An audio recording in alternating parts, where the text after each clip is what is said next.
اعوذ باللہ من الشیطان الرجیم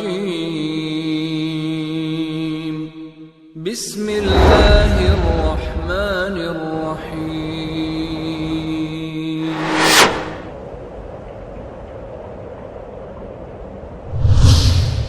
كنتم خير أمة أخرجت للناس تأمرون بالمعروف وتنهون عن المنكر وتؤمنون بالله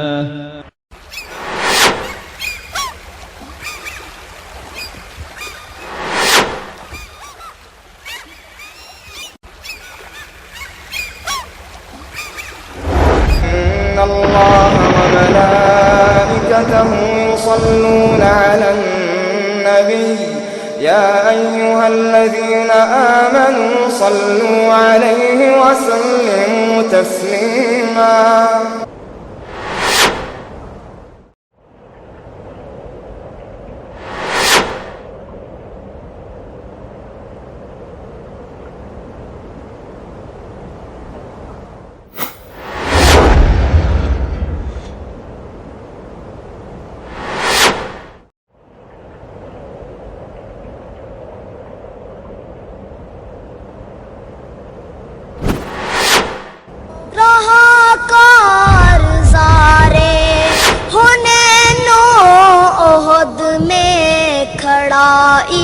استقامت کی دیوار بن کر رہا کارزارے حنین و احد میں کھڑا استقامت کی دیوار بن کر پڑا حق پہ جب بھی کٹھن وقت کوئی وہ نکلا عساکر کا سالار بن يا أيها الذين آمنوا لا تتولوا قوما غضب الله عليهم قد يئسوا من الآخرة كما يئس الكفار من أصحاب القبور اے ایمان والو، ایسے لوگوں کو دوست نہ بناؤ جن پر اللہ کا غضب ہوا، وہ تو آخرت سے ایسے مایوس ہیں جیسے کافر اہل قبور زندہ ہونے سے مایوس ہیں۔ بسم اللہ الرحمن الرحیم، الحمد للہ رب العالمین والعاقبۃ للمتقین والصلاۃ والسلام علی رسولہ الکریم، اما بعد۔ حاضرین مجلس، جیسا کہ سیرت النبی صلی اللہ علیہ وسلم ما حقیقت و نصیحت کی تقریباً 16 قسطیں مکمل ہوئیں، اور آج انشاءاللہ تعالی 17ویں قسط پیش کی جانے والی ہے۔ قبل اس سے کہ 17ویں قسط کا آغاز ہو، پچھلے قسط کی کچھ جھلکیاں ہمارے سامنے آئیں۔ اس سے پہلے والے درس میں جو چیز پیش کی گئی تھی وہ جنگ بدر کا نقشہ شیخ محترم نے کھینچا تھا کہ اسلام کی پہلی لڑائی جو مسلمانوں اور کفار کے درمیان لڑی گئی، اللہ رب العالمین نے فتح سے ہمکنار کیا اور کفار کو منہ کی کھانی پڑی۔ بہرحال تفصیل سے ہم نے واقعہ سنا تھا اس قسط کے اندر کہ اللہ کے رسول صلی اللہ علیہ وسلم اپنے صحابہ کرام رضوان اللہ علیہ مجمعین کے ساتھ کفار سے مدبھیڑ کے لیے بدر کے مقام پر موجود ہے۔ اقبال نے نقشہ کھینچا، علامہ اقبال نے کہا کہ یہ غازی، یہ تیرے پراسرار بندے جنہیں تو نے بخشا ہے ذوق خدائی، دو نیم ان کی ٹھوکر سے صحرا و دریا، سمٹ کر پہاڑ ان کی ہیبت سے رائی، دو عالم سے کرتی ہے بیگانہ دل کو، عجب چیز ہے لذت آشنائی، شہادت ہے مطلوب مقصود مومن، نہ مال غنیمت نہ کشور کشائی۔ بہرحال اسی جذبے کے ساتھ صحابہ کرام رضوان اللہ علیہ مجمعین کی جماعت نے کفار سے مقابلہ کیا، اللہ رب العالمین نے فتح سے ہمکنار فرمایا۔ لہذا یہ خبر جب پھیل جاتی ہے مکہ المکرمہ کے اندر، سارے کا سارا مکہ ماتم کدہ بن جاتا ہے، مکہ کے اندر ماتم شروع ہو جاتا ہے۔ لہذا اس جنگ سے شکست کے بعد کفار نے اگلی جنگ کا وعدہ کیا کہ اگلے سال تم سے ملاقات ہوگی۔ بہرحال جنگ بدر ختم ہوئی اور اس کے بعد مال غنیمت وغیرہ کی تقسیم کا معاملہ آیا، منافقین اور یہودیوں کے ساتھ جو برتاؤ پیش کیا گیا وہ سارے فیصلے ہوئے، اور اسی کے ساتھ ساتھ پھر جنگ احد کے لیے تیاریاں شروع ہوئیں۔ بہرحال وقت مختصر، بات مختصر کہ جنگ بدر کی تیاری کے بعد، جنگ بدر سے خاتمے کے بعد اب جنگ احد کی تیاری تھی، تو انشاءاللہ تعالی اگلی قسم میں انشاءاللہ اسی چیز کو ہم تفصیل کے ساتھ سننے جا رہے ہیں کہ آگے اب سیرت کا باب آگے اور سیرت کا دور کیسے بڑھتا ہے قدم اور آگے۔ میں بلا کسی تاخیر استاد محترم فضیلت الشیخ مقصود الحسن صاحب فیضی حفظہ اللہ سے درخواست کرتا ہوں کہ وہ تشریف لائیں اور سیرت النبی صلی اللہ علیہ وسلم ما حقیقت و نصیحت کی اگلی کڑی 17ویں کڑی کا آغاز فرمائیں۔ السلام علیکم ورحمۃ اللہ وبرکاتہ۔ بسم اللہ الرحمن الرحیم، الحمد للہ رب العالمین، الرحمن الرحیم، مالک یوم الدین، ونشهد ان لا الہ الا اللہ، ونشهد ان سیدنا ومولانا محمدا عبده ورسولہ، ارسلہ الى الناس کافۃ بشیرا ونذیرا، اما بعد فإن خیر الحدیث کتاب اللہ، وخیر الهدی هدی محمد صلی اللہ علیہ وسلم، وشر الامور محدثاتها وكل محدثة بدعة وكل بدعة ضلالة وكل ضلالة في النار۔ اعوذ بالله السميع العليم من الشيطان الرجيم، بسم الله الرحمن الرحيم، قل للذين كفروا ستغلبون وتحشرون إلى جهنم وبئس المهاد، قد كان لكم آية في فئتين التقتا، فئة تقاتل في سبيل الله وأخرى كافرة يرونهم مثليهم رأي العين، والله يؤيد بنصره من يشاء، إن في ذلك لعبرة لأولي الأبصار۔ سبحانك لا علم لنا إلا ما علمتنا إنك أنت العليم الحكيم، رب اشرح لي صدري ويسر لي أمري واحلل عقدة من لساني يفقهوا قولي، واحلل عقدة من لساني يفقهوا قولي۔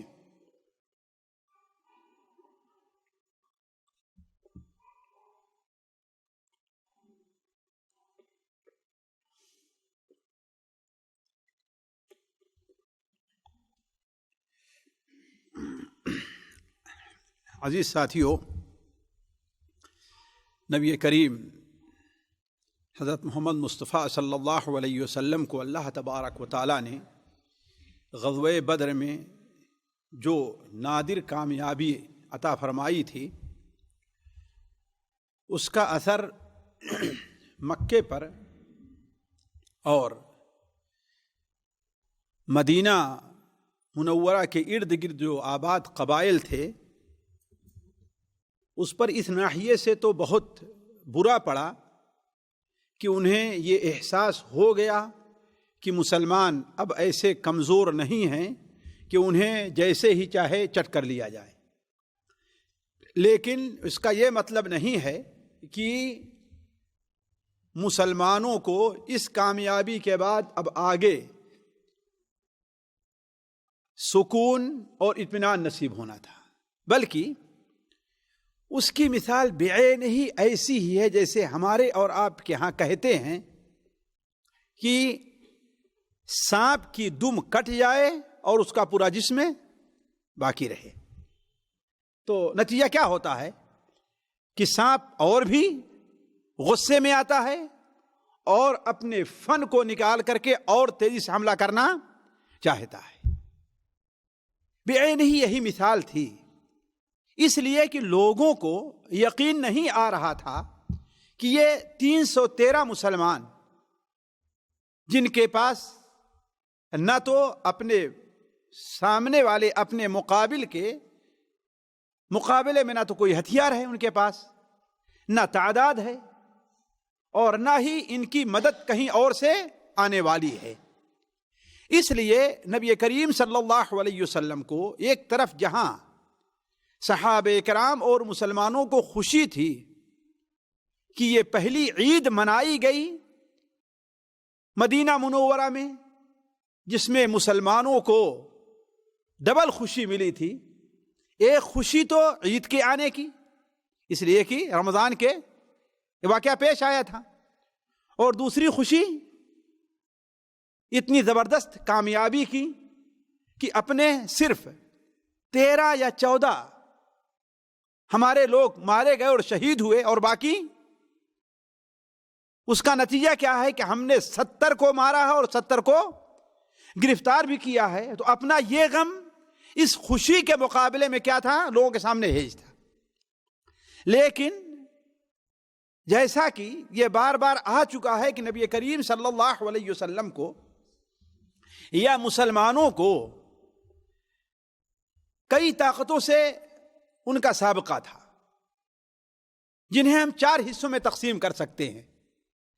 ایک تو قریش تھے جن کے ساتھ ڈائریکٹ مقابلہ تھا، جو سب سے بڑے دشمن تھے، جن کا مرکز مکہ مکرمہ میں تھا، اور بدر میں انہی کے ساتھ ڈائریکٹ لڑائی ہوئی تھی۔ دوسرے مدینہ منورہ کے اندر آباد یہودی تھے۔ بتایا گیا تھا کہ یہود کے 3 قبائل مدینہ منورہ میں آباد تھے، بنو قینقاع، بنو نضیر اور بنو قریظہ۔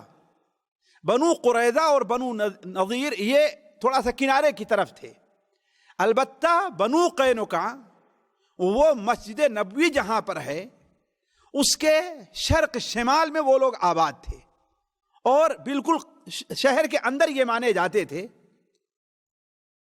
تو ان لوگوں نے اب جب یہ دیکھا کہ یہ نہتھے مسلمانوں نے اپنے اتنے بڑے حریف کو مار لیا ہے، تو اب تک خاموش تھے اور مسلمانوں کے ساتھ صلح کے ساتھ رہ رہے تھے، لیکن اپنی شرارت سے باز نہیں آ رہے تھے، اور یہ سمجھ رہے تھے کہ جب ہمیں لڑنے کی کیا ضرورت ہے، یہ خود ہی آپس میں چچے بھتیجے ہیں، ہے نا، ماموں بھاجے ہیں، بھائی بھائی ہیں، آپس میں لڑ کر کے ختم ہو جائیں گے۔ اور جس طریقے سے اوس اور خزرج کو لڑا کر کے ہم اپنا الو سیدھا کرتے رہے ہیں، ایسے اب مہاجرین اور انصار ایک طرف ہوں گے اور قریش کے لوگ ایک طرف ہو گئے، ان کو لڑا کر کے اپنا الو سیدھا کرتے رہیں گے۔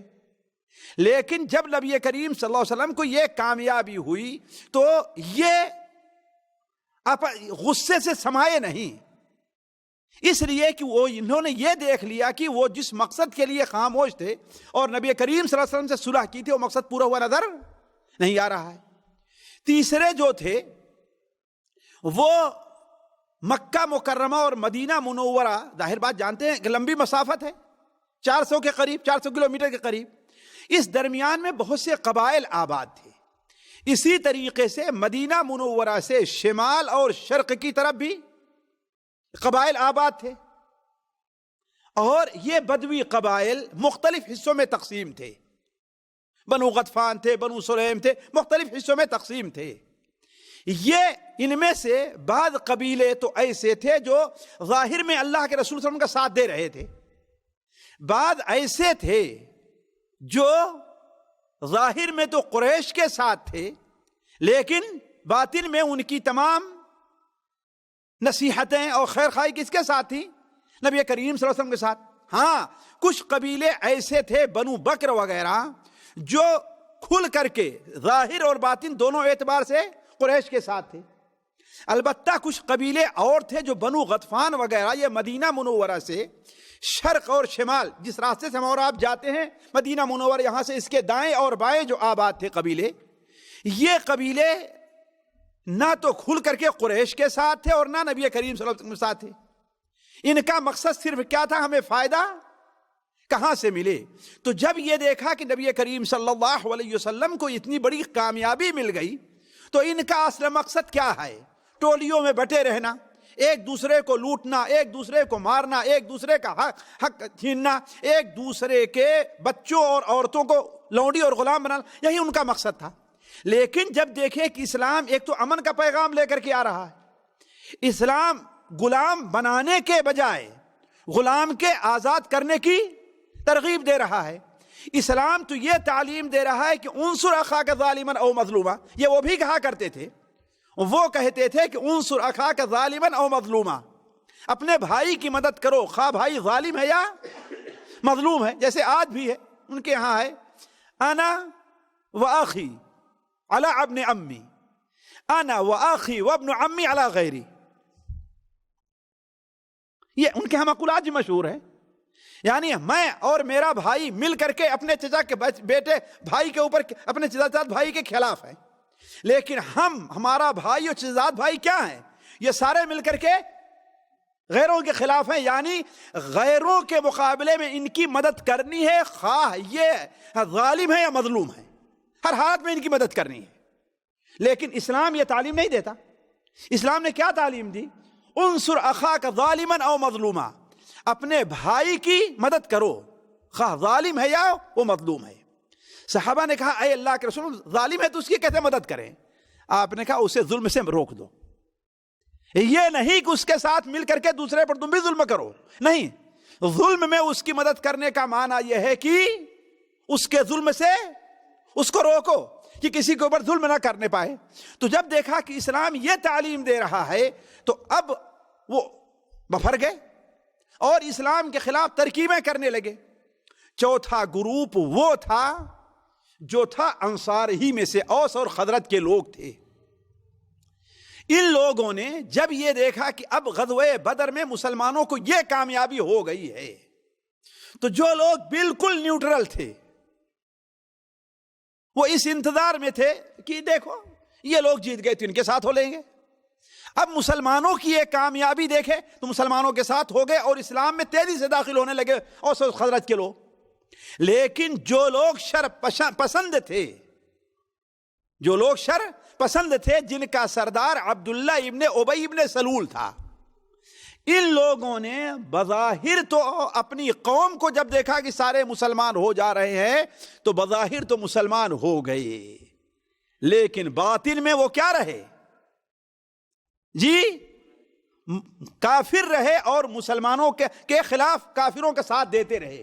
تو گویا اب 4 گروپ تھے جن سے اللہ کے رسول صلی اللہ علیہ وسلم اور مسلمانوں کو نپٹنا تھا. اور ان میں سب سے خطرناک وقتی طور پر جو تھا، سب سے خطرناک جو وقتی طور پر تھا وہ منافقین، وہ یہود کا تھا. وہ کس کا گروہ تھا؟ یہود کا تھا. تو نبی کریم صلی اللہ علیہ وسلم ابھی آپ کو مدینہ منورہ آئے ہوئے 7 دن بھی نہیں ہوئے تھے. کتنا؟ 7 دن بھی نہیں ہوئے تھے کہ نبی کریم صلی اللہ علیہ وسلم کو معلوم ہوا کہ بنو سلیم کے لوگ قدر نامی ایک چشمے کے پاس جمع ہو رہے ہیں اور مدینہ منورہ پر حملہ کرنا چاہتے ہیں. کیوں؟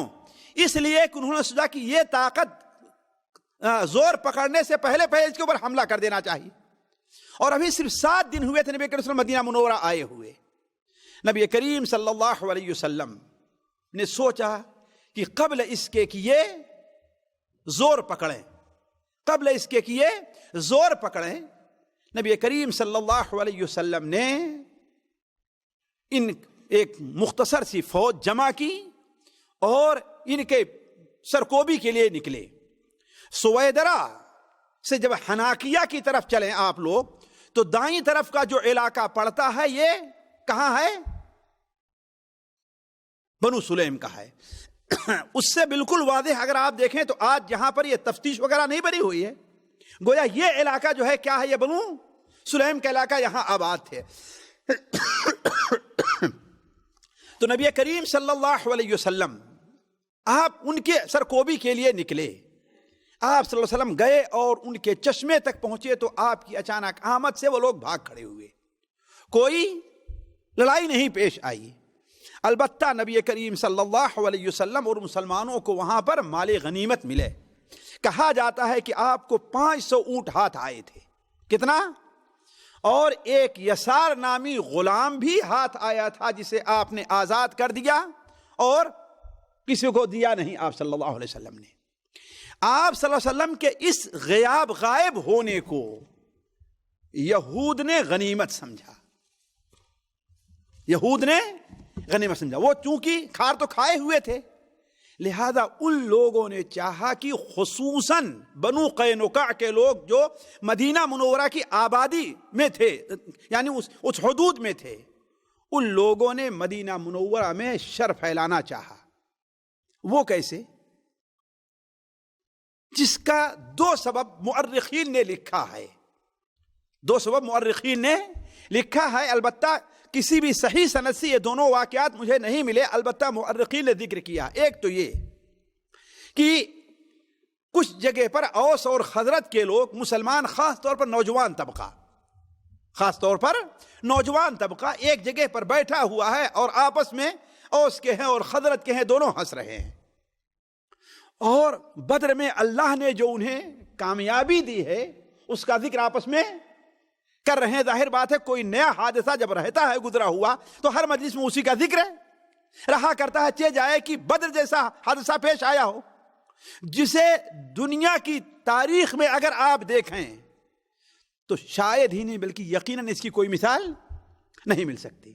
اور انسان اگر مادی طور پر سوچے تو کبھی بھی اس حقیقت کو قبول کرنے کے لیے تیار نہیں ہوگا، الا یہ کہ اس کا ایمان اس بات پر ہو کہ اصل طاقت کس کے پاس ہے، جس طریقے سے اللہ تعالیٰ نے قرآن میں خود فرمایا ہے وَمَا جَعَلَهُ اللَّهُ إِلَّا بُشْرًا وَلِتَطْمَئِنَّ قُلُوبُكُمْ بِهِ وَمَا النَّصْرُ إِلَّا مِنْ عِنْدِ اللَّهِ۔ یہ فرشتوں کا نزول جو تمہاری مدد کے لیے بدر میں ہوا ہے، یہ تو صرف تمہارے اطمینان کے لیے تھا کہ تم یہ نہ سمجھو کہ اکیلے ہو۔ اللہ تعالیٰ تمہاری مدد کے لیے فرشتوں کا محتاج نہیں ہے، اللہ تعالیٰ تمہاری مدد کے لیے کسی اور کا محتاج نہیں ہے، لیکن انسان کی فطرت ہے یہ، چاہے نیک ہے یا برا ہے، کہ وہ ظاہر میں دیکھتا ہے کہ اس کے مدد کے لیے کیا چیز ہے۔ تو یہ جو چیز ہے صرف تمہارے اطمینان کے لیے اور تمہیں خوشخبری کے طور پر یہ بھیجا ہے، ورنہ اصل مدد کس کے پاس ہے؟ وَمَا النَّصْرُ إِلَّا مِنْ عِنْدِ اللَّهِ، اصل مدد اللہ تعالیٰ کے پاس ہے۔ تو چونکہ ایسا واقعہ پیش آیا تھا، لہذا اوس اور خزرج کے لوگ آپس میں بیٹھ کر کے خوشیاں منا رہے تھے اور یہ واقعات ذکر کر کے ہنس رہے تھے۔ ادھر سے ایک یہودی کا گزر ہوا جس کا نام شاس بن قیس بتایا جاتا ہے، شاس بن قیس۔ اس سے یہ رہا نہ گیا کہ ارے اب تو یہ اکٹھا ہو کر کے ہمارا یہاں پر جینا دوبھر کر دیں گے، لہذا اس نے ایک یہودی نوجوان کو تیار کیا اور کہا لوگ وہاں پر اکٹھا ہیں، بدر کا ذکر کر رہے ہیں، لڑائی کا اور بہادری کا، ہے کہ نہیں؟ ایسا کرو کہ جنگ بعاث کے موقع پر جو اوس اور خزرج نے ایک دوسرے کے خلاف اپنی بہادری کا اظہار کیا تھا، جا کر کے اس مجلس میں کچھ شعر تم پڑھنا شروع کر دو۔ اب نوجوان جانتے ہیں جوانوں کا خون کیا ہوتا ہے، گرم ہوتا ہے، جلدی حقیقت تک وہ نہیں پہنچتے۔ جب یہ نوجوان آیا یہودی اور پڑھنا شروع کر دیا تو جب اوس کی طرف سے شعر پڑھے تو وہ کود پڑے، اور جب یہ خزرج والوں کو پڑھے تو وہ کود پڑے، یہاں تک کہ آپس میں تو تو میں ہونے لگی، اور تو تو میں سے بات بڑھ کر کے ہتھیار تک ہوئی، یہاں تک کہ کہہ دیا کہ اگر چاہو ایک دوسرے نے تو وہ میدان دوبارہ گرم ہو سکتا ہے۔ اور لوگ ایک دوسرے کو پکارنے لگے اور حرہ کا کی جانب بڑھنے کا ارادہ کیا۔ نبی کریم صلی اللہ علیہ وسلم کو یہ خبر پہنچی تو آپ جلدی سے اپنے چند صحابہ کے ساتھ پہنچے اور کہا کہ یہ کیا کر رہے ہو تم، یہ کیا ہے، میں موجود ہوں اور جاہلیت کی پکار تم پکار رہے ہو۔ دوسرا واقعہ شاید خاص اس وقت پیش آیا جب نبی کریم صلی اللہ علیہ وسلم وہاں پر موجود نہیں تھے۔ وہ ہوا کیا کہ اس زمانے میں جانتے ہیں، ہم نے اپنے بچپن میں بھی دیکھا ہے کہ عورتیں دودھ ہے، دہی ہے، یا دیہات میں جو کچھ چیزیں بناتی ہیں اسے لے کر کے شہر یا قصبوں میں بیچنے آیا کرتی تھی۔ ہم نے اپنے آنکھوں سے دیکھا ہے ایسا۔ اس وقت ظاہر بات یہ سواری وغیرہ نہیں تھی اور یہ چیز عیب بھی نہیں سمجھا جاتا تھا۔ تو ایک مسلمان عورت اپنے گھر سے کچھ سامان دودھ دہی یا عقد وغیرہ کا لے کر کے بنو قینوقا کے علاقے میں گئی۔ یہ لوگ سنار تھے اور حداد تھے یہ لوگ، اس لیے ان کے پاس پیسے اور مال بہت زیادہ تھے، بلکہ مدینہ منورہ کی تجارت پر گویا انہی کا قبضہ تھا، اور چونکہ سود کھایا کرتے تھے اس لیے سود پر دے دے کر کے عرب کو نوچا کرتے تھے اور اپنے لیتے تھے، مزے اڑایا کرتے تھے.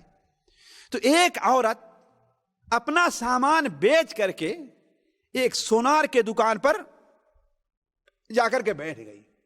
ابھی تک پردے کا حکم نازل نہیں ہوا تھا، لیکن جانتے ہیں عورت کی فطرت میں ہے پردہ کرنا، شرم کرنا عورت کی فطرت میں ہے. اگر اس فطرت کو مادیت اور غلط ماحول مسخ نہ کر دے تو چاہے جتنی ہی جاہل عورت کیوں نہ ہو، جتنی ہی کافر عورت کیوں نہ ہو، وہ پردہ کرتی ہے،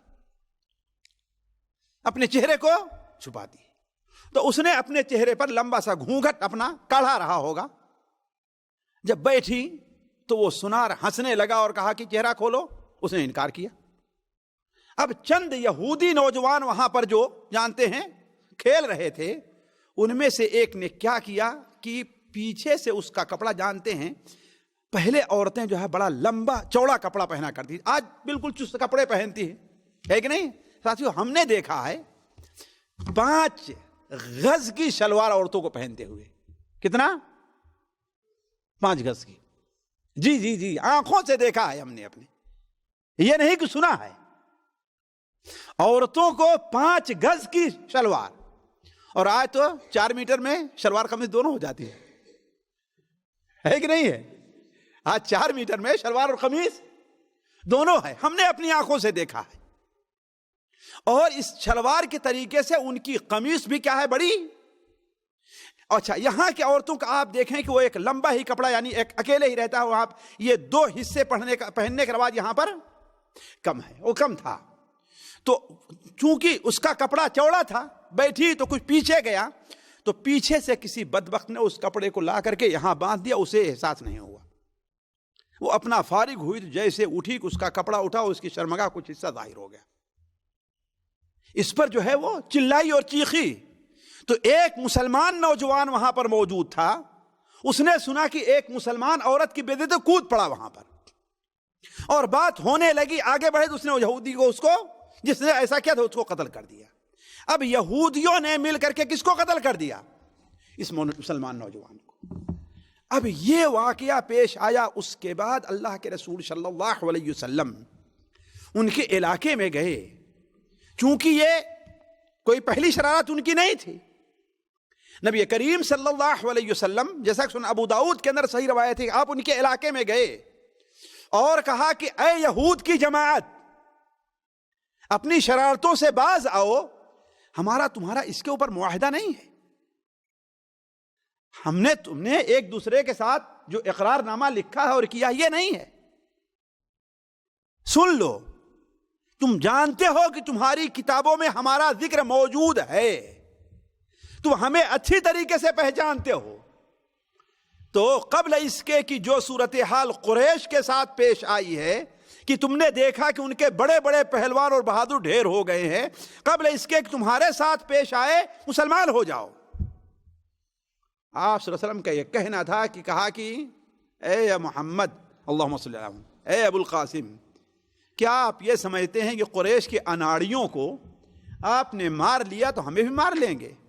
ہم سے مقابلہ ہوگا تو پتہ چل جائے گا کہ بجائے اس کے کہ اپنے ان کرتوتوں پر شرمندہ ہونے کے بجائے کیا کیا انہوں نے.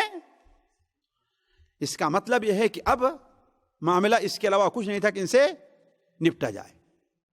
لہذا آپ صلی اللہ علیہ وسلم نے کہا کہ اس آبادی میں اب ہم تم ایک ساتھ نہیں رہ سکتے. چنانچہ آپ نے ان کا محاصرہ کر لیا، مسلمانوں کی جماعت کو لے کر ان کا پورے علاقے کا محاصرہ کر لیا. محاصرہ کیا اور 15 دن تک کیے رہے محاصرہ. حالانکہ ان میں 400 بلکہ 700 تقریباً جنگجو تھے ان کے پاس، 1-2 نہیں. کتنا؟ اور 400 تو یا 300 تو وہ تھے کہ جن کے لیے وہ خود زرہ پہن، یعنی اس طریقے سے ان کے پاس تیاری تھی. اب آپ دیکھیں تو افراد کے طور پر مسلمانوں کی تعداد ان سے زیادہ نہیں، کم تھی. تو آپ صلی اللہ علیہ وسلم محاصرہ کیا، 14-15 دن تک کیے رہے. تو اللہ تبارک و تعالی نے ان کے دلوں میں روب ڈالا. آخر میں مجبور ہو کر کے ان لوگوں نے کہا کہ ٹھیک ہے، ہم آپ کے ساتھ صلح کرنا چاہتے ہیں یا آپ یہ محاصرہ توڑ دیجئے، آپ ہمارے مال کے بارے میں جو فیصلہ کریں گے وہ ہمیں قبول ہے، ہماری اولاد جو فیصلہ کریں گے قبول ہے۔ نبی کریم صلی اللہ علیہ وسلم قبل اس کے کہ کوئی فیصلہ کرتے، عبداللہ ابن ابی رئیس الجو منافقین تھا، وہ ان کے ساتھ کیا تھا، زمانے جاہلیت سے دونوں کی آپس میں عہد نامہ آپس میں اور حلیفانہ تعلق تھا۔ وہ آ کر کے آپ صلی اللہ علیہ وسلم کے پاس آتا ہے اور کہتا ہے کہ میرے لیے ان کو چھوڑ دیجیے۔ آپ صلی اللہ علیہ وسلم خاموش رہے، کچھ نہیں، یہاں تک روایت میں آتا ہے کہ آپ کے غریبان نے ہاتھ ڈالا کہ انہوں نے ہر نرمی اور گرمی کے موقع پر میری مدد کی ہے، آپ ایک ہی دن میں ان 700 کی گردن کو کاٹ کر کے رکھ دیں گے آپ؟ جب دیکھا آپ صلی اللہ علیہ وسلم نے کہ ایسے بھی حالات نہیں ہیں کہ اب اس سے نپٹا جائے، اس کو قتل کیا جائے، ہے نا، اس لیے کبھی اس کے جماعت کے بھی کچھ لوگ ہیں اور لوگ نئے مسلمان، کم سے کم مسلمانوں میں آپس میں اختلاف ہوگا۔ آپ نے کہا اچھا چل تیرے لیے ہم اسے چھوڑ دے رہے ہیں، ان کو چھوڑ دے رہے ہیں، لیکن فیصلہ یہ کیا کہ اب یہ اور ہم دونوں اس شہر کے اندر نہیں رہیں گے۔ چنانچہ آپ صلی اللہ علیہ وسلم نے انہیں بخش دیا اور کہا کہ چلے جاؤ یہاں سے۔ تو شام اور تبوک کے علاقے میں جا کر کے وہ لوگ آباد ہو گئے۔ ابھی یہ صورتحال مکمل طور پر پیش نہیں آئی تھی کہ ایک یہودی جو اصل میں عربی النسل تھا، اس کا باپ بنو نبہان طی کے علاقہ طی کا قبیلے کا تھا، حاتم طائی کے قبیلے کا تھا، اس نے اپنے کسی آدمی کو قتل کیا تو اس ڈر سے کہ مجھے بھی قتل کیا جائے گا بھاگ کر کے کہاں اس نے پناہ لی؟ مدینہ منورہ میں، اور وہاں بنو نظیر کی ابن ابی الحقیق جو سردار تھا اس کی بیٹی سے شادی کر لیا تو گویا اب وہاں پر وہ یہودی بن کے رہا، اس کا بیٹا بھی کعب ابن اشرف کیا ہے، وہ بھی یہودی بن گیا، اور چونکہ تیز تھا، چالاک تھا، اس لیے زبان دراز شاعر تھا، ہاں قادر الکلام شاعر تھا، لہذا اس نے اپنی سرداری بنا لی اور اپنا قلعہ بنایا۔ آج بھی ایک صاحب جو سیرت سے دلچسپی رکھتے ہیں ان سے میری ملاقات ہوئی تو کہا آج بھی اس قلعے کے آثار موجود ہیں مدینہ منورہ میں، اس قلعے کعب ابن اشرف کے قلعے کے۔ اس نے کیا کام کیا کہ جب یہ دیکھا کہ ادھر نبی کریم صلی اللہ علیہ وسلم نے قریش کو اور ادھر بنو قینقاع کو، تو سیدھے نکلا اور چلا گیا کہاں؟ مکہ مکرمہ، اپنے کچھ ساتھیوں کو لے کر کے تعزیت کے لیے۔ کس لیے؟ تعزیت کے لیے گیا کہ ہاں اہل مکہ کی تعزیت کے لیے ہم جا رہے ہیں۔ وہاں جا کر کے اس نے اہل مکہ کو ابھارا، کس پر؟ نبی کریم صلی اللہ علیہ وسلم کے خلاف اور بدلہ لینے کے لیے۔ 20 دن تک تقریباً وہاں پر رہا۔ ایک دن وہ حرم میں داخل ہوا، ابو سفیان، چونکہ مکے کے اب سردار کون تھے؟ ابو سفیان تھے، باقی دوسرے سردار تو اب مارے گئے تھے، سرداری ان کے ہاتھ میں آئی تھی۔ انہوں نے اپنے ساتھیوں سے پوچھا کہ یہ بتاؤ کہ ہم حاجیوں کی خدمت کرتے ہیں، یتیموں کی مدد کرتے ہیں، بیواؤں کو، حاجیوں کو کھانا کھلاتے ہیں، ہمارا دین بہتر ہے یا کہ محمد اللہ علیہ وسلم ان کا دین، کہ آ کر کے بھائی بھائی میں، ماں بیٹے میں، باپ بیٹے میں تفرقہ کر دیا ہے۔ تو اس نے کیا کہا کہ تمہارا دین بہتر ہے۔ اسی کی طرف اشارہ ہے، اللہ تعالیٰ قرآن میں فرماتا ہے الم تر الی الذین اوتوا نصیبا من الکتاب یؤمنون بالجبت والطاغوت ویقولون للذین کفروا ہؤلاء اہدی من الذین آمنوا سبیلا۔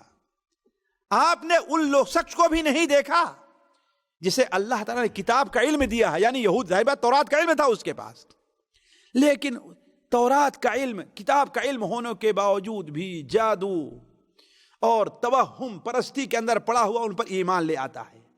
اور اس سے بھی بڑی بات یہ دیکھیں کہ جب اس سے کافر لوگ پوچھتے ہیں تو کہتا ہے کہ تم لوگ مومنوں سے بہترین راستے کے اوپر ہو، تمہارا طریقہ اس سے بہتر ہے۔ یہاں تک کہ ساتھیوں روایات میں آتا ہے، حافظ ابن حجر رحمہ اللہ نے لکھا ہے فتح الباری میں کہ مکہ سے وہ شخص اس وقت تک رخصت نہیں ہوا، یعنی مدینہ منورہ نہیں آیا، جب تک کہ اہل مکہ کو مکمل طور پر تیار نہیں کر لیا کہ ہاں مسلمانوں کے خلاف فوج کشی کرنی ہے۔ لیکن اللہ تبارک و تعالیٰ نے قرآن مجید کی آیت نازل فرما کر کے ان کو اور بنو قینقاع کو متنبہ کیا، قل للذین کفروا ستغلبون، کافروں سے کہہ دیجئے کہ ان قریب تم لوگ مغلوب ہوگے، وتحشرون الی جہنم، پھر تمہارا ٹھکانہ کیا ہوگا؟ جہنم ہوگا، جو بہت تمہارے لیے قد کان لکم آیۃ فی فئتین التقطا، بدر میں دو جماعتیں جو ملی تھیں، ایک اللہ کے راستے میں لڑ رہی تھی اور دوسری شیطان کے راستے میں، دیکھا نہیں کہ اس کا کیا انجام ہوا؟ تو اس سے تم بھی عبرت حاصل کرو اور سیدھے راستے پر آ جاؤ۔ علی کل حال کعب بن اشرف وہاں سے آنے کے بعد صرف اسی پر بس نہیں کیا، بلکہ مسلمانوں کے خلاف شعر پڑھ پڑھ کر کے کہنے لگا۔ اس کو بھی شاید برداشت کر لیا جاتا، مسلمان عورتوں کا نام لے کر کے ان کے بارے میں غزلیں کہنا شروع کر دیا، حتیٰ کہ بعد ان عورتوں کا ام فضل بنت حارث کا نام آتا ہے، کیونکہ آسروں کی چاچی تھی وہ، اس لیے ان کا نام لے کر کے غزلیں کہنا اور گندے اشعار کہنا شروع کر دیا۔ آپ صلی اللہ علیہ وسلم ایک دن مسجد میں بیٹھے ہوئے تھے اور آپ نے فرمایا کہ من لی لکعب بن اشرف، کون ہے جو میرا بدلہ کعب بن اشرف سے لے لے؟ اس لیے کہ اس نے اللہ اور اس کے رسول کو تکلیف پہنچائی ہے، فَإِنَّهُ آذَى اللَّهَ وَرَسُولَهُ، اس لیے کہ اس نے اللہ اور اس کے رسول کو تکلیف پہنچائی ہے۔ حضرت محمد ابن مسلمہ جو اس کے شاید خالہ داد یا پھوپھی داد بھائی تھے، انہوں نے کہا اے اللہ کے رسول کیا چاہتے ہیں، اس کو قتل کر دوں؟ آپ نے کہا اگر تم سے ہو سکے تو کر دو۔ چنانچہ محمد بن مسلمہ گئے اپنے قبیلے میں حضرت سعد بن معاذ کے پاس، انہوں نے مشورہ دیا کہ جب اللہ کے رسول کو اتنی تکلیف دے رہا ہے اور اپنی بدنیتی پر آ چکا ہے تو کوئی مسئلہ نہیں۔ حضرت محمد بن مسلمہ رضی اللہ تعالیٰ عنہ نے کہا اے اللہ کے رسول صلی اللہ علیہ وسلم، لیکن مجھے کچھ آپ کے بارے میں ایسی کچھ باتیں کرنے کی اجازت دے دیجیے، یعنی اگر میں کوئی ایسی بات کروں کہ ہاں میں ان سے ناراض ہوں، اب میں ان کو نہیں چاہتا ہے نا، تو اس پر میری گرفت نہ ہو۔ آپ نے کہا کوئی بات نہیں کہہ سکتے۔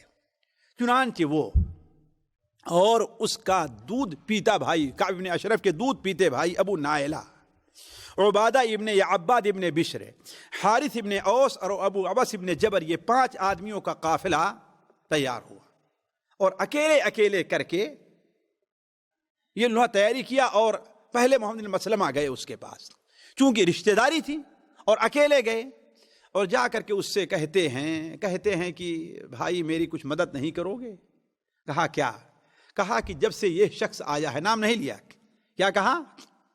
جب سے یہ شخص آیا ہے اس نے تو تنگ کر کے رکھ دیا ہے، جب دیکھو تو چندہ مانگ رہا ہے، جب دیکھو تو صدقہ مانگ رہا ہے، جب دیکھو تو چندہ مانگ رہا ہے، ہم تو اس سے عاجز آ چکے ہیں، اب آ کر کے اس کو پناہ بھی دے دیا ہے تو بھگاتے بھی نہیں بنتا ہے۔ تو کعب بن اشرف نے کہا کہ اچھا، میں تو کہتا تھا ابھی اور بھی آگے دیکھو گے، ابھی نتیجہ اور بھی آگے دیکھو گے۔ تو کہا کہ آخر چاہتے کیا ہو؟ کہا کہ آپ مجھے کچھ جو ہے کھجور جو ہے قرض کے طور پر دے دیں۔ دیکھیے یہودیت، یہ دیکھیے بنیا پن، دیکھیے بنیا پن دیکھیے۔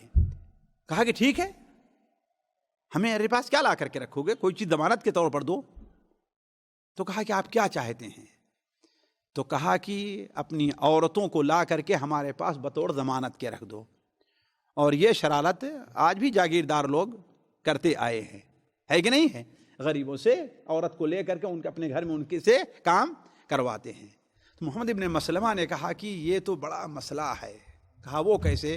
ارے تم عرب کے خوبصورت ترین لوگ آدمی ہو، ہے نا، ہمیں خطرہ ہے اپنی بیویوں سے کہیں تمہارے اوپر للچا نہ جائیں۔ تو کہا پھر اپنے لڑکوں کو رکھ دو۔ کہا کہ لڑکوں کا رکھنا بھی بڑے عیب کی بات ہے، کل ہمارے بچے بڑے ہوں گے تو لوگ کہیں گے یہ دیکھو یہ تیری کیا حیثیت ہے، تو چند کلو کھجور کے عوض گروی رکھا گیا، تیری اتنی حیثیت تو ہم سے بات کرتا ہے؟ یہ بھی نہیں ہو سکتا۔ تو کہا کیا؟ کہا ہم ہتھیار آپ کے پاس رکھتے ہیں۔ کہا کہ ٹھیک ہے۔ یہی بات ابو نائلہ جو اس کے دودھ پیتے بھائی تھے وہ بھی جا کر کے کہے اور اس حضرت محمد مسلمہ سے الگ ہو کر کے گئے، اور یہ ظاہر نہیں کیا کہ ہمارا معاملہ ہے، محمد مسلمہ بھی یہ مقصد کے لیے آئے تھے۔ کہا کہ ہاں محمد بن مسلمہ بن اشرف نے کہا کہ وہ بھی آئے تھے اور وہ بھی یہ، تو ان کے ساتھ بھی طے کر لیا۔ یہ معاملہ جب طے ہو گیا چاروں پانچوں آدمی کا کہ اب ہم اس کے پاس شام کو بھی جائیں گے تو کوئی شبہ نہیں کرے گا۔ چنانچہ ایک رات نبی کریم صلی اللہ علیہ وسلم وہاں سے آپ صلی اللہ علیہ وسلم نے ان کو 14 ہمارے خیال سے 14 شوال کی یہ رات تھی، چاندنی رات تھی، آپ صلی اللہ علیہ وسلم نے ان پانچوں آدمی کو قافلے کو بقی تک رخصت کیا اور کہا کہ اللہ تبارک و تعالیٰ تمہاری مدد کرے۔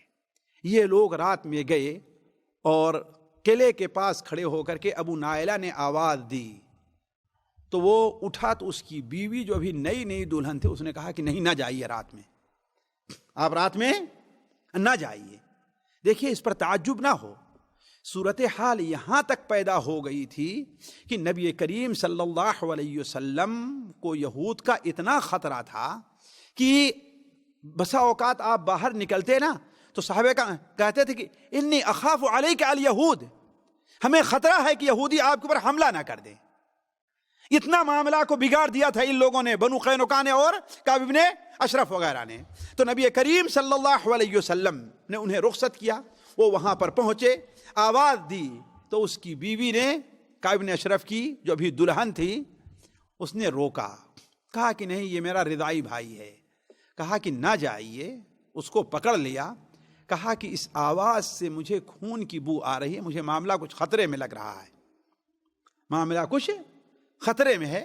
کہا کہ نہیں کوئی بات نہیں یہ میرا بھائی ہے۔ جب نیچے آیا تو یہ چاروں پانچوں آدمی اس کے ساتھ گئے اور کہے کہ ذرا تھوڑا سا ٹہلے نہیں اپنا اسی کے قلعہ میں، ظاہر بات قلعہ ایک تھوڑا تھا، بڑا سا قلعہ رہا کر جتنا بڑا الغاز اتنا قلعہ رہتا ہوگا، ٹہلنے لگے۔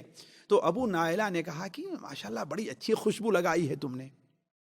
کہا کہ تمہیں معلوم نہیں ہے کہ عرب کی خوبصورت ترین عورت میرے عقد میں آئی ہے، تم خوشبو نہیں لگاؤں گا؟ کہا میں سونگھ سکتا ہوں؟ کہا کہ سونگھو۔ سونگھا، بڑی اچھی خوشبو لگی، کہا تم بھی سونگھو، تم بھی، یعنی اس طریقے سے اس کو کیا کیا کہ یہ آہستہ اطمینان دلا لیا کہ ہاں تمہارے ساتھ کچھ شر نہیں، برائی نہیں کرنا چاہتے۔ کہا اچھا دوبارہ سونگھو؟ کہا سونگھو۔ دوبارہ سب کو سونگھایا۔ تیسری بار کہا کہ بڑی اچھی لگ رہی، اور بھی سونگھنے دو گے؟ کہا کہ لو سونگھو۔ اب اس بار جو ہے اچھی طریقے سے جب پکڑ لیا اپنے قبضے میں تو کہا کہ لے لو اللہ کے دشمن کو،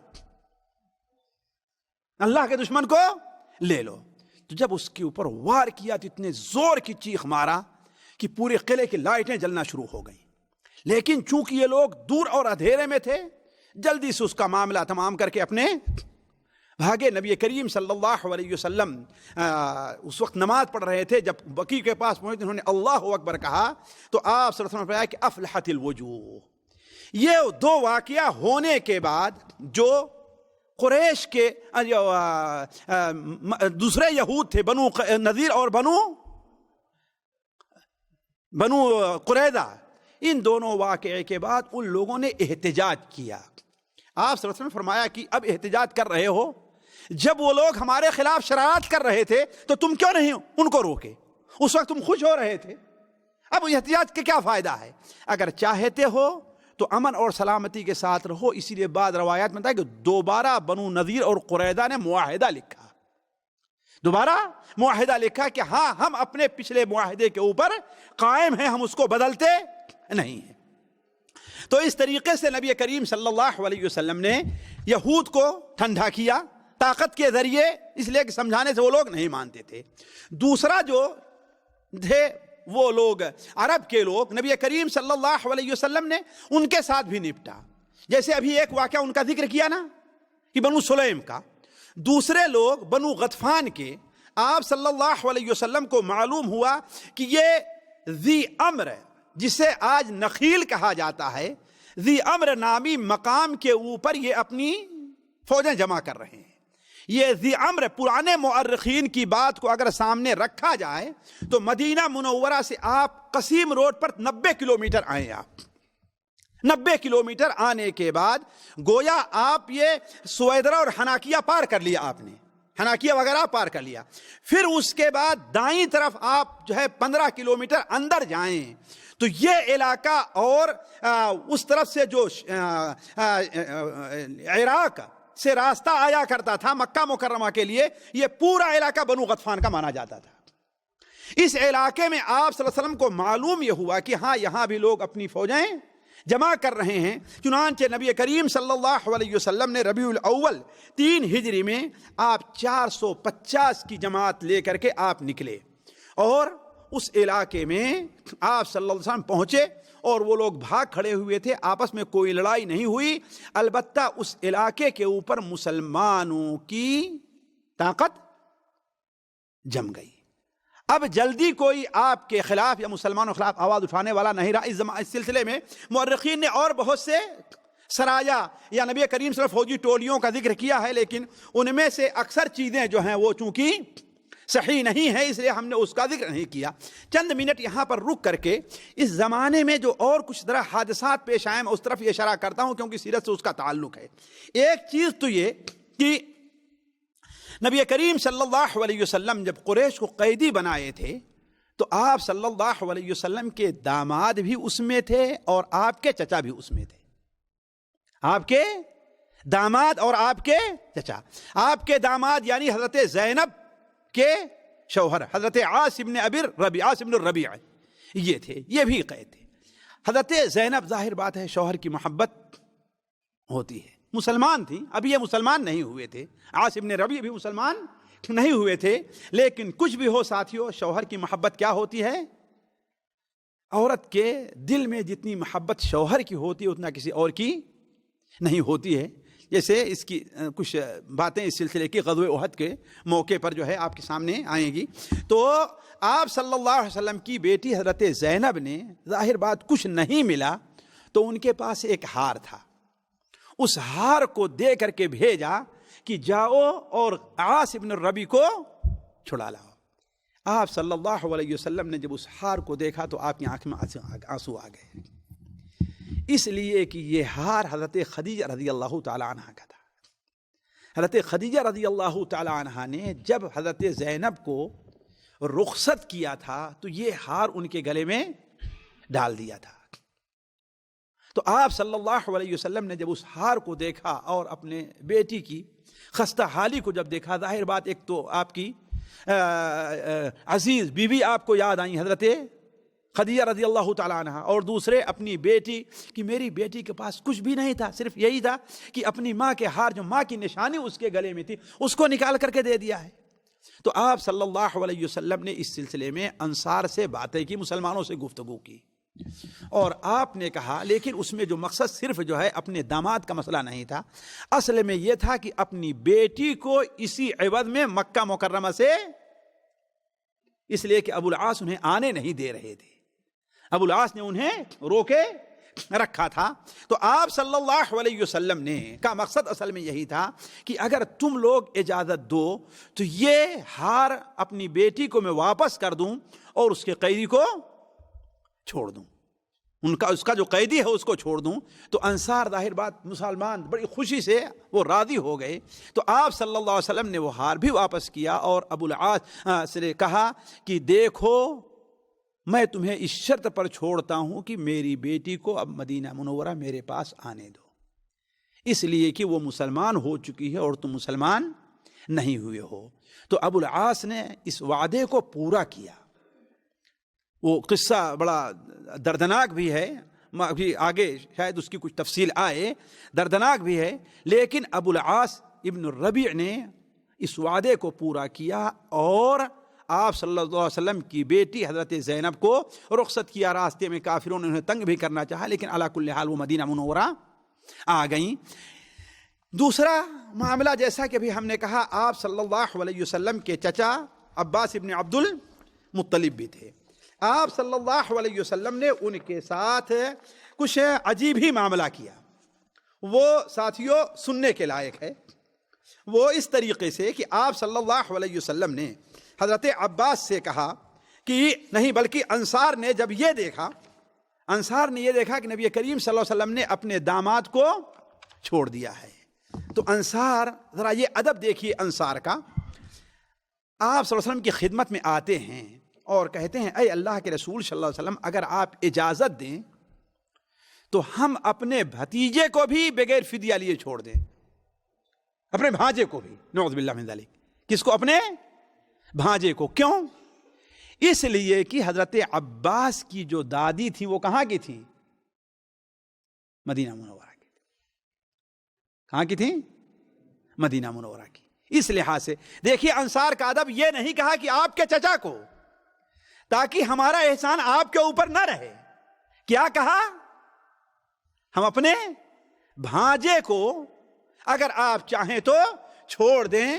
لیکن نبی کریم صلی اللہ علیہ وسلم نے فرمایا، صحیح بخاری شریف کے اندر روایت ہے، واللہ لا تذرن منہ درہما، اللہ کی قسم ایک درہم کو بھی معاف نہ کرنا ان کو. حالانکہ عباس مسلمان تھے، پوشیدہ طور پر اندر مسلمان تھے. اسی لیے انہوں نے جب کہا اے اللہ کے رسول صلی اللہ علیہ وسلم، میں تو مجبوراً نکالا گیا ہوں، آپ نے کہا ہمیں یہ نہیں معلوم، ظاہر میں تمہارے خلاف تھے لیکن باطل میں تم کیا تھے، اس کا معاملہ اللہ تعالیٰ کے حضور. بلکہ ساتھیوں مسند احمد کے اندر صحیح سند کے ساتھ ہے کہ نبی کریم صلی اللہ علیہ وسلم نے صحابہ کرام سے کہا صرف عباس ہی کا فدیہ نہیں لینا ہے، عباس سے ان کے بھتیجے عقیل کا بھی فدیہ لینا ہے، ان کے بھتیجے نوفل کا فدیہ لینا ہے، اور ان کے ساتھی اور حلیف اور معاہد اور دوست عتبہ ابن جہدم جو ہیں ان کا بھی فدیہ لینا ہے. تینوں فدیہ لینا ہے، ایک کا بھی چھوڑنا نہیں ہے. حضرت عباس نے کہا اے اللہ کے رسول صلی اللہ علیہ وسلم، آپ میرے ساتھ کچھ مہربانی کیجیے، آپ جانتے ہیں کہ میں مسلمان تھا. آپ نے کہا کہ جیسا بھی ہم نے کہا کہ یہ تمہارا باطن کا معاملہ ہے، تمہارا اللہ کے، اگر تم صحیح سچ ہو تو اللہ تعالیٰ اس سے زیادہ تم کو دے دے گا، لیکن ظاہر میں تمہارے خلاف تلوار لے کر کے آئے تھے، لہذا اس سلسلے میں تمہارے ساتھ کوئی رو رعایت نہیں ہوگی. تو حضرت عباس ابن عبد المطلب نے کہا کہ اے اللہ کے رسول صلی اللہ علیہ وسلم، جنگ کے میدان میں میرا 20 عقیہ جو چاندی کا ہے وہ لوگوں نے لے لیا ہے، اس کو اسی میں حساب کر دیے، کاٹ دیجئے. کہا کہ نہیں، وہ تو ہم کو ملا ہی ہے، اس میں تمہارا کیا حق بنتا، میدان جنگ میں ہم کو ملا ہے، باقی لے آ کر کے دو. تو حضرت عباس نے کہا کہ اب معاملہ بگڑنے والا ہے، تو کہا اے اللہ کے رسول صلی اللہ علیہ وسلم، اب میرے پاس تو کچھ بھی نہیں ہے، اب تو میرے پاس کچھ بھی نہیں ہے. کہا کہ عباس یہ بتاؤ، جب تم نکلنے لگے تھے تم نے ام الفضل سے کہا تھا، اللہ تعالیٰ نے وحی کے ذریعے آپ کو بتلا دیا. ام الفضل کون ہے؟ نبی صلی اللہ علیہ وسلم کی، آپ صلی اللہ علیہ وسلم کی چاچی ہیں، حضرت عباس کی بیوی، اور آپ صلی اللہ علیہ وسلم کی کیا ہیں؟ نہیں، اس کے ساتھ کیا ہیں؟ جسے کہتے ہیں کہ سڑھوائن کیا ہیں، ہے کہ نہیں ہے؟ یعنی وہ حضرت ام حبیبہ کی کیا تھی؟ میمونہ کی کیا تھی؟ بہن تھی، ہے کہ نہیں ہے؟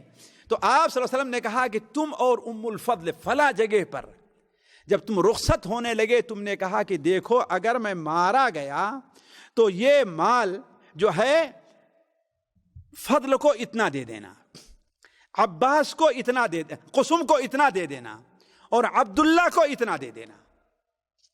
یعنی 3 بیٹے تھے نا، 3 بیٹوں کو فضل کو اتنا، قسم کو اتنا، اور عبداللہ کو اتنا دینا. حضرت عباس نے کہا کہ اے اللہ کے رسول صلی اللہ علیہ وسلم، اللہ کی قسم مجھے پہلے بھی یقین تھا اور اب پھر مان لے رہا ہوں کہ یقیناً آپ اللہ کے رسول ہیں، لیکن ساتھیوں پھر بھی ان کا شمار مسلمانوں میں نہیں ہوا. یہ باعث عبرت ہے. کیوں؟ دل سے مانا، زبان سے اقرار بھی کیا، لیکن اپنے آپ کو احکام اسلام کے تابع فرمان نہیں بنایا کہ ہاں اب ہم مسلمان ہیں اور احکام اسلام کو اپنے اوپر نافذ بھی کریں گے. تو اسی لیے علماء کہتے ہیں کہ اسلام کیا ہے، کب تک پورا نہیں ہوگا؟ دل سے ماننا، زبان سے اقرار کرنا، اور اپنے عمل سے یہ ثابت بھی کرنا کہ ہاں ہم مسلمان ہیں، ہے نا؟ اس لیے جو لوگ ہم میں سے نماز نہیں پڑھیں گے، روزہ نہیں رکھیں گے، زکوٰۃ نہیں دیں گے، پھر بھی کیا کہتے ہیں؟ ہم مسلمان ہیں. کیوں؟ اس لیے ایک مسلمان کے گھر میں پیدا ہوئے ہیں، ان کا ختنہ ہوا ہے، اس لیے اپنے کو مسلمان کہتے ہیں. ایسے لوگوں کا اسلام خطرے میں ہے ساتھیوں. ایسے لوگوں کا اسلام کیا ہے؟ خطرے میں ہے کہ وہ لوگ مسلمان ہیں بھی کہ نہیں ہیں. تو کہنے کا مطلب یہ ہے کہ آپ صلی اللہ علیہ وسلم نے حضرت عباس سے نہیں. ساتھیوں اسی درمیان اور بھی حادثات ہیں. غزوہ بدر اور احد کے درمیان نبی کریم صلی اللہ علیہ وسلم نے حضرت حفصہ بنت عمر سے شادی کی تھی. حضرت حفصہ بنت عمر یہ حضرت خنیس ابن حذافہ رضی اللہ تعالی عنہ کی بیوی تھی. یہ کسی جنگ میں زخمی ہو گئے تھے اور وہ زخم پھٹ پڑا اور ان کا انتقال ہو گیا. تو نبی کریم صلی اللہ علیہ وسلم نے ان کی دلجوئی کے لیے اور حضرت عمر رضی اللہ عنہ کے بوجھ کو ہلکا کرنے کے لیے آپ صلی اللہ علیہ وسلم نے ان سے شادی کر لی. اور یہ نہایت نیک عورت تھی. ایک بار آپ صلی اللہ علیہ وسلم نے انہیں طلاق دینے کا ارادہ فرمایا، یا بعد روایت میں ہے طلاق دے بھی دیا. تو آپ صلی اللہ علیہ وسلم کے پاس حضرت جبرائیل تشریف لے آئے ہیں آسمان سے. کہاں سے؟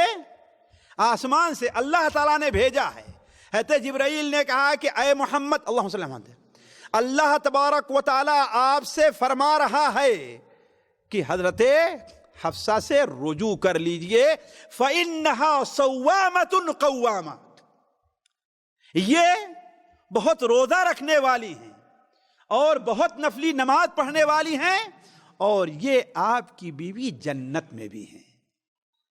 یہ شیعوں کا منہ کالا ہو، اللہ تعالیٰ انہیں غارت کرے جو ان تمام واضح دلائل کے باوجود بھی حضرت عائشہ اور حضرت حفصہ رضی اللہ تعالی عنہما کو مسلمان تسلیم نہیں کرتے. اسی طریقے سے انہی دنوں میں اللہ کے رسول صلی اللہ علیہ وسلم نے اپنی بیٹی حضرت فاطمہ کی شادی کی. حضرت فاطمہ رضی اللہ تعالی عنہا جو آپ کی سب سے چھوٹی بیٹی تھیں، اب ان کی عمر تقریباً 16-17 سال کی ہو گئی تھی. لہذا آپ صلی اللہ علیہ وسلم نے حضرت علی کو، بعض عورتوں نے، رشتہ داروں نے ابھارا تو آ کر کے نبی کریم صلی اللہ علیہ وسلم کے ساتھ، یہ کسی اور موقع پر تفصیل رکھی جائے گی، آپ سے گزارش کیا تو آپ صلی اللہ علیہ وسلم راضی ہو گئے. اور آپ صلی اللہ علیہ وسلم نے حضرت علی کے لیے ان صحابہ، سعد ہمارے خیال سے ہیں، ان کے پاس کئی گھر تھے، تو آپ صلی اللہ علیہ وسلم نے ایک گھر ان سے لیا اور حضرت فاطمہ اور علی کو اس میں آپ نے رکھا. کیوں؟ اب تک حضرت علی رضی اللہ عنہ آپ کے زیر سرپرستی تھے. اسی لیے نبی کریم صلی اللہ علیہ وسلم، جیسے کہ مسند احمد وغیرہ میں صحیح سند کے ساتھ مروی ہے، سنن ابو داؤد میں بھی ہے کہ نبی کریم صلی اللہ علیہ وسلم نے حضرت فاطمہ کو تکیہ اور ایک گدا دیا آپ نے، جس میں کے اندر کھجور کے وہ بھرے تھے، اور ایک مشک دیا. تو ساتھیوں اس سے اندازہ ہوتا ہے کہ اگر جیسے حضرت خدیجہ کے بھی ہوا کہ اگر ضرورت مند ہے داماد یا بیٹی ضرورت مند ہے تو اسے بیٹی کا شوہر کچھ دے سکتا ہے. لیکن اس سے آج کل کا جو جہیز کا معاملہ چل رہا ہے، اس سے اس پر دلیل نہیں ہوتی کہ ہاں مطالبہ کیا جائے، اور یہاں تک کہ دھمکی دی جاتی ہے کس کی، کہ اپنے گھر سے اتنا لے آؤ ورنہ تمہیں میں طلاق دے دوں گا. تو اس سے اس کا جواب نہیں نکلتا. آج کی آخری بات وہ ہے کہ جو سبب بنا ہے غزوہ احد کا. جانتے ہیں اسلامی تاریخ میں غزوہ بدر اور غزوہ احد اور خندق، ان تینوں کی جو اہمیت ہے وہ کسی اور غزوے کی بہت کم ہے. ہوا یہ ساتھیوں کہ نبی کریم صلی اللہ علیہ وسلم نے، آپ جانتے ہیں غزوہ بدر کیوں پیش آئی تھی؟ اس لیے کہ نبی کریم صلی اللہ علیہ وسلم قریش کا وہ قافلہ جو شام کو تجارت کے لیے گیا تھا، جاتے ہوئے بھی آپ نے اس کا راستہ روکنا چاہا اور واپس آتے ہوئے بھی روکنے کے لیے آپ نکلے تو قافلہ تو بچ کر کے نکل گیا، البتہ مسلمانوں کی کافروں سے مٹ بھیڑ ہو گئی۔ تو نبی کریم صلی اللہ علیہ وسلم نے یہ راستہ یہاں کے قبائل سے صلح کر کے قریش کے لیے بالکل ہی غیر معمول بنا دیا تھا۔ حالانکہ جانتے ہیں قریش کے اقتصاد کا دار و مدار تقریباً کس کے اوپر تھا؟ تجارت پر تھا۔ یہ 2 سفر کیا کرتے تھے خصوصی طور پر، جیسا کہ قرآن مجید میں ہے۔ ایک سفر کرتے تھے شام کی طرف اور دوسرا سفر یمن کی طرف کرتے تھے۔ یمن کی طرف کن دنوں میں جاتے تھے؟ سردی کے موسم میں، اور شام کی طرف گرمی کے موسم میں جایا کرتے تھے۔ تو اب جب انہوں نے یہ دیکھا کہ اب تو شام کا راستہ بالکل بند ہے، یہ لوگ تو یہاں سے ہٹتے نہیں، اور یہاں پر آباد جو قبائل ہیں ان کے ساتھ بھی دوستی کر لی ہے، اگر ہم کبھی چھپ کر کے جانا بھی چاہتے ہیں تو وہ قبیلے فوراً جا کر کے اطلاع دے دیتے ہیں۔ تو وہ لوگ آپس میں بیٹھے، طے کیا، صفوان ابن امیہ، ابو سفیان، ان لوگوں نے آپس میں بیٹھے اور طے کیا کہ اب کرنا کیا چاہیے۔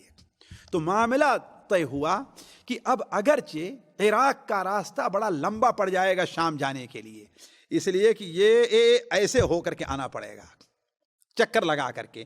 کہاں جو ہے یہ ایسے جایا کرتے تھے نا، یہ ایسے، یہاں مدینہ منورہ تھا، ایسے جایا کرتے تھے، اب کیسے جانا ہوگا؟ ایسے آئیں اور ایسے آنا پڑے گا۔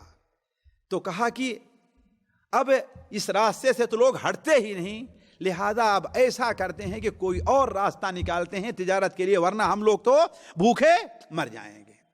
چنانچہ اس کے لیے آپس میں معاملہ طے کیا، اور روایات سے پتہ چلتا ہے کہ صفوان ابن امیہ یہ قافلہ لے کر کے اور بہت سارا سونا اور چاندی، عام طور پر چاندی چلتی تھی، چاندی اور سامان تجارت لے کر کے نکلے۔